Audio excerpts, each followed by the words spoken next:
What actually is your background in poetry? Because I know you first and foremost as an academic, really, in studying of world religions. How does poetry fit into your life? Well, I may have told you, I grew up in Surrey.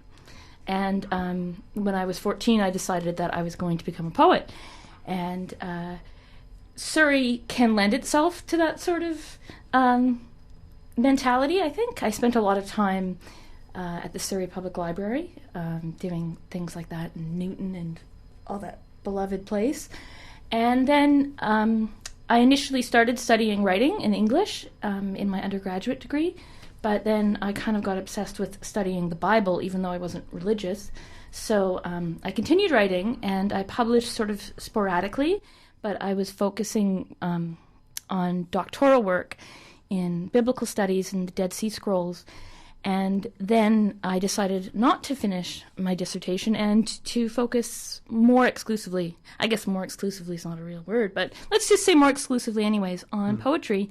And I enrolled in SFU's Writer's Studio program, which is quite intensive. It's a really good program in terms of the way it's structured, and I had a very gifted teacher, Jen Curran, and the way it works, it's you actually get a lot of contact time just to work as a group, and you kind of learn to feed off each other, which is one of the things when people often trash the creative writing workshop, but it's actually this amazing fusing of energy, and I'm always drawn back to this one line in, not line, but famously, it's a very big thing to trash the creative writing workshop, but we all have teachers, and famously, Pound took apart The Wasteland, Eliot's The Wasteland, and you can get a copy of what it looked like before Pound went at it, and it's apparently quite something. Oh, okay. So you kind of, and it's kind of also a process of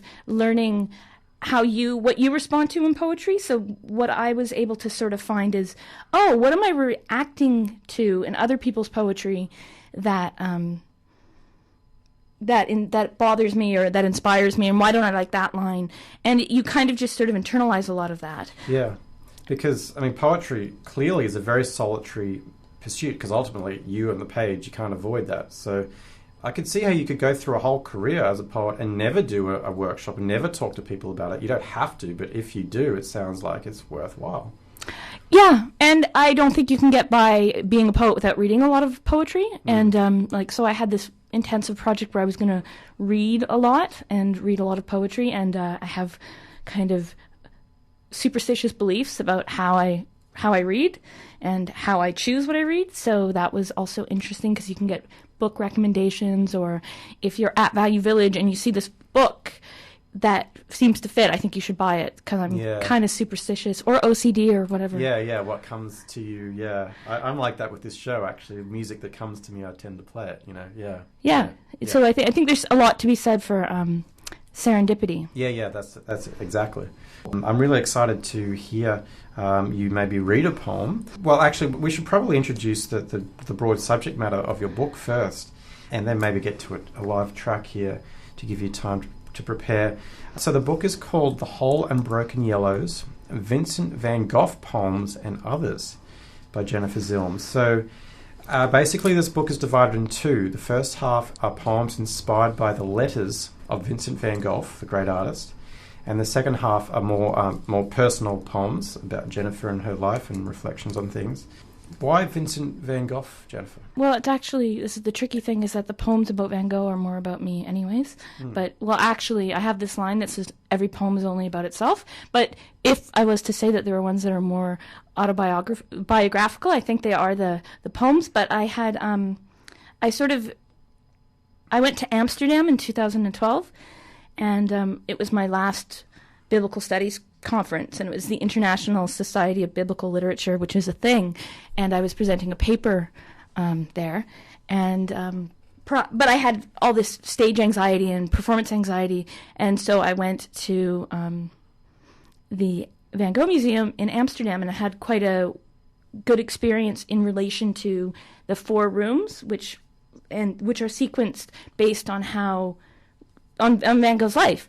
And so the first section is called 4 Rooms in Amsterdam, And then one of these poems was going to be published last spring, and I told my partner about it, and he gave me a copy of Vincent van Gogh's letters to his brother, which contain quite a bit about when he was institutionalized in Saint-Remy, which was kind of what I found really interesting about his last paintings, when he starts to lose interest in color, as he says, and he focuses on line, which of course is very fun if you're writing poetry. And I was also interested in sort of the therapeutic process and that sort of strange power dynamic. And I had written some poems about Sylvia Plath's psychiatrist, and so it was natural to sort of do a sort of intertextual investigation of Monsieur Perron and also Dr. Gachet, who are Vincent van Gogh's doctors that he mentions in his letters. Oh, interesting. And also I had found out, much to my great joy, that Vincent van Gogh, before he was going to be an artist, had in his head that he was going to be an evangelical preacher, and even started out as such. And, I have an affection for the Gospels, so I thought it was interesting. That's right. Yeah, he did, didn't he? He pretty much failed at a lot of things, didn't he? I think he tried to be a preacher for a while and didn't work, and then he sulked off and devoted his time to art. That's kind of what I wanted to, explore in the poems a little bit, because I think it's amazingly fascinating to think of sort of how people talk about the Bible, and how even in our culture now, like, people will sort of, this is why one of the reasons why I wanted to study biblical studies is because people will put things together, like, 'cause it's this really weird book, and they'll mash things together and be like, X is true and X is true, and it's by synchronizing the source. And I'm like, how, if you were to synchronize sources in a kooky way, how might you do it? Well, not that it's not kooky, the way some people interpret the Bible, but... Yeah. Well, it's such a interpreting the Bible is such a contentious thing. Yeah. Yeah. Reception history, as we called it. Yeah. Let's get into a poem. So Jennifer Zilm is going to be reading from her book, The Whole and Broken Yellows, Van Gogh Poems and Stories. Okay, this poem is called What a Queer Thing Touches, The Therapeutic Notes of Vincent van Gogh and M. Perron. 1. Vincent, Epistle to Theo. I prescribed him a portrait. The retinue in his teeny black eyes, the questions he evades with sudden answers, vague and veiled secrets in his mustache. His wife doesn't believe I am ill. If she is willing to sit, I will paint that dusty slash of grass, her faded, insignificant face. Yesterday I dropped my duplication of the Pieta in oil and have begun to recapture it from memory. Monsieur Perron is kind, indulgent. He has permitted me this liberty to work, mostly undisturbed, in the makeshift studio edging the sanitarium. When you speak to him, his voice will tell you myriad things. If he is precise, believe none of it. Part 2. M. Perron Session Notes on Vincent van Gogh. I fear the patient, the ginger Dutchman, has too much religion in his brain. He spent a sojourn painting the grey wives of miners and preaching the gospel, yet he refused to learn Latin, so I fear his religion is most uninformed, most delusional. Yesterday, in the midst of his ravings, at the easel, he preached a passage he swears is found in the scripture, where Christ took his time restoring the sight of a blind man. First he touched and said, "What do you see?" The blind man answered that he saw trees walking like men. Then the Savior dirtied his hands with earwax, spittle, and mud, and applied his fingers to the eyes of the half-blind man, just as I am now applying ochre oil to my canvas to reveal the wheat fields. Ochre in his eyes, the now seeing man saw completely. All this is just to say that one must accustom one's eyes slowly to a different light. Patient reports his only symptoms as this dizziness and the idleness of the South, and that he has recently dropped some portrait of Our Lady into oil, damaging it beyond recognition. One does not expect a madman, however, to recognize his delusions as such. Now, for the weekend, I shall put his religious sickness out of my mind and take my wife to Lourdes. All right, thank you, Jennifer Zilm. Reading from the book The Whole and Broken Yellows. So what can you tell us about the poem you just read? Well, I was reading the letters of Vincent van Gogh, and I had been working with sort of an intertextual model and sort of breaking down what he says about his doctor and what he says about his process and what he says about what's going on, because he speaks about this dizziness, and he feels like he's getting something from being in South France, like the sort of idleness, he calls it.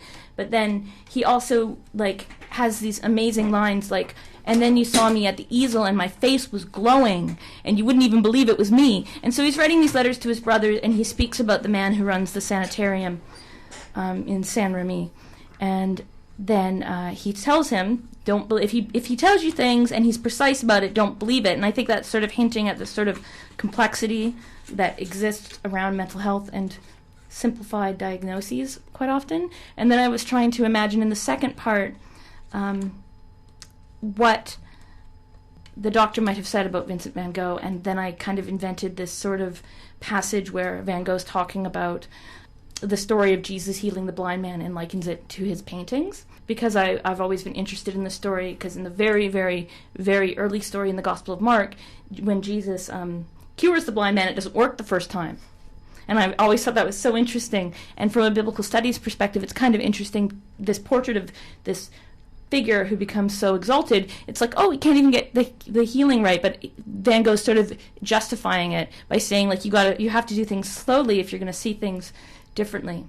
And so that was kind of my impetus. Because all my favorite things are like the Gospels and art and craziness and psychiatry, all the best things all together in one. It pretty much, yeah. I mean, speaking of serendipity before, it almost seems perfect that you found Van Gogh in his letters to write about this, because it does mix up all of your influences, and you work in mental health here in Vancouver. I couldn't help but think when you were talking about, he's seeing the idea of taking things slow, and yet actually his external life was incredibly frantic, wasn't it? Yeah. What did you make of that, like juxtaposing what he's actually contemplating there, but compared to his actual external life? I don't know. I hadn't really thought about it. I just, I read a lot of the end of the book and the beginning of the book, but I think it's, what I've found is that Van Gogh himself did these sort of things which almost seem biblical. Like he brought a prostitute he lived with a prostitute for a while, and several years, which strangely also is a thing that Hosea did in the Old Testament. Like Mary, he seems to have this sort of frenzy about that, and then he has this idea that if he could just have someone to paint with, things might be okay, and he has Gauguin comes and stays with him. His brother gets Gauguin to come stay with him, and Gauguin can't stand him. Like, Gauguin's going crazy. And one of the beautiful paintings in Amsterdam in his in Arles is the painting of this empty chair with a candle in it, which is Gauguin's chair. Because, of course, the famous ear cutting off thing happened after a fight with Gauguin, didn't it? They were trying to do stuff together and it didn't work out, and then... Maybe. I was, one of the really interesting things that I was doing when I was editing this, because I was going over it with the editor at Frog Hollow Press, and I was trying to find a good quote for the opening, because I'm really interested in how people want to diagnose Vincent van Gogh still. Like, you can still find medical literature where they're like, what was going on with Vincent van Gogh? And it's all this stuff like, oh, maybe he was bipolar, maybe everything's been applied. One person has even suggested that he ate his paints, and it made him look a little crazy. And it's still, and like that's why he had this love of yellow, that it did something to his brain. And that was the quote I found from the Journal of the Royal Society of Medicine. And it's just sort of, I thought, funny about how people just really want to pin things down, especially when they can't understand them. And it's like, like, what was wrong with him? And that was this sort of interesting thing. Like, Yeah. I find it really interesting that people are willing to I think it makes people feel more comfortable to sort of be able to do that. And I guess also it's probably, if you can be like, I've proven that Vincent van Gogh was X, then... Exactly, and it's like what I said right at the start, how a lot of us in our culture, our right brains have been hammered by our life. We want to understand and work out what is this, so we find poetry difficult. Same with this, we want to understand what neurochemicals happen in his brain to do this. But really, from what I know of him, he was just had this absolute religious devotion to art. I mean, he just took it to the extreme, and of course parts of your life are going to fall apart and you're going to be crazy. I don't know. Well, it's interesting because I have one of the very last pages of his letters was he speaks about this other doctor who he does paint quite a bit, who's Dr. Gachet, and who is fancies himself kind of an art connoisseur, and he knows Cézanne, and he says all these things, and in like the second to last page, he's like, this guy is in worse shape than I am, and he says to him, I trade places with you any day, and you're like, okay, who's the professional here? It's sort of this kind of fuzzy line, I think, also, and if you you can sort of, when you work with people, who's crazy, right? Yeah, it's really tricky to know. Yeah. Exactly, especially when you're watching the political landscape too, and leaders, and wondering, what's going on in their brains that making them do these things? Yeah. Well, but I think it's that was my interest. But I was interested in his doctors, really. So I think, even though the book's split in two, it's really, there's the museum poems, the doctor poems, and then the sort of miscellaneous poems, or the exosomatic materials, as I call them. Okay. Which is a term from library science for what we can catalog as a document. It's called exosomatic materials. Anything that is out, which is a very a quirky term, but I thought quite charming also. There was one other term that jumped out at me that I really wanted to know what it meant. It was in your section, Room 2. What is D-slapkammers? Oh, yeah, I was trying to actually use one of the really interesting things about Amsterdam and about the museum is that it seems to me like the Dutch are the only people, at least as I saw in Amsterdam, that don't seem to mind that English is just taking over. So every sign will be in English and in Dutch, and sometimes the English will even be on top. And so the museum is bilingual, and there are bits of Dutch, which I wanted to sort of weave in to the museum poems as well. And because sometimes I feel this is like what people say with poetry when they say I don't know what that means. And it's like, I find it really interesting when people say, I don't know what that means, so I'm going to shut down. And I'm not going, and I'm like, oh, just say that. Or, oh, I don't know what that means. Maybe that's okay. Maybe it's all right to be bewildered. We need mass training in the populace about how to get in touch with their right brains again, and it's bewildering. Mass bewildering, forced bewildering. Be okay with being bewildered.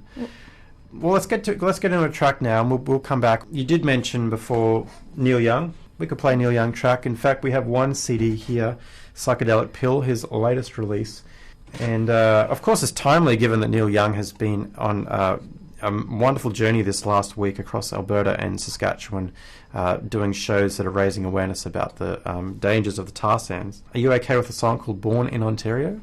Yeah, I actually lived in Ontario for a while, and I find it really interesting because I've noticed that every time you meet someone from small town Ontario, they always try to tell you they're from the town that Helpless was written about. And sometimes it'll even be like Sudbury, and I'm like, no, Helpless wasn't written about Sudbury. I know that. We'll be back with Jennifer Zilm here on Stranded. So that was a track there for Jennifer Zilm, who was born in Ontario herself. Is that right? No, I lived in I studied in Ontario. I did my unfinished doctoral work there. So I lived in Hamilton, and then I lived in Toronto. But I'm pretty BC. Pretty BC. Yeah. You did say just off air that many people in this country were inspired to write because of the great Leonard Cohen, and you're one of those.